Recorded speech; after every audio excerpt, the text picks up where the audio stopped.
ఆశ్చర్యకరుడా ఆలోచనకర్త బలవంతుడైన దేవుడా ఓ నిత్యుడగు తండ్రి సమాధాన అధిపతి మనకై జన్మించెను.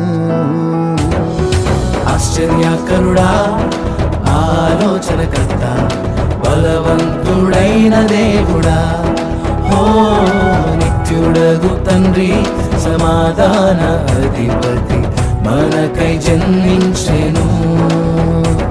We wish you